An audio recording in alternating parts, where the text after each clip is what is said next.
So with artifacts, it already comes with some pre-built ones. So for example, creating a graphical workflow overview. So I'm just going to use this prompt. I'm actually going to say, turn this into an interactive infographic, make it visually appealing, use CSS, JS, and HTML in a single HTML file.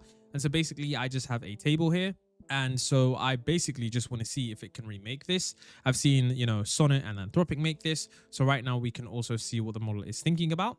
And so far, it seems that this model is going to be able to tackle this well. So I'm actually glad that we do have thinking, because that's going to increase the reasoning capabilities. So all I have to do now is wait for this to pop up with the artifacts feature, and then we'll actually see how this pops up right here. So I'm just going to wait for this to come up. And so here we have the artifacts feature. We can see that this one is really nice. It's basically given us some really nice flashcards. I do want to say that it did take a little bit longer than expected. I didn't expect it to take that long. You can see it did think for quite a long time about how to do this.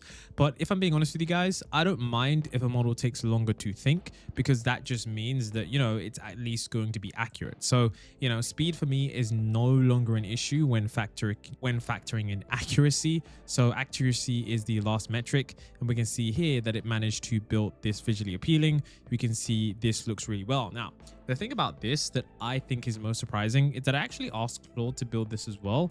And surprisingly, this is actually more visually appealing than Claude 3.7 Sonnet. Let me actually show you guys what I mean. So I actually put the same prompt into Claude, and you can see here that this infographic, it actually doesn't look as good as the previous one. I mean, depending on where you do want to look, I mean, this one is kind of nice. It actually does have this loading up. I guess Claude's one is probably a little bit more complex in terms of, the overall design. I guess you could see when you got the elephant right there, you've got all of these different things. I mean, of course, you probably could say this one is a little bit more complex, but if we're talking about purely visual aesthetics, then I don't know about you guys, but I do really like this one because I'm easily able to see the animals, and it looks really, really simple to, read and interact with and get that data. I mean, it's all the way green. For some of them, it's all the way red. I mean, to be honest, I would have to say that is a point for Qwen.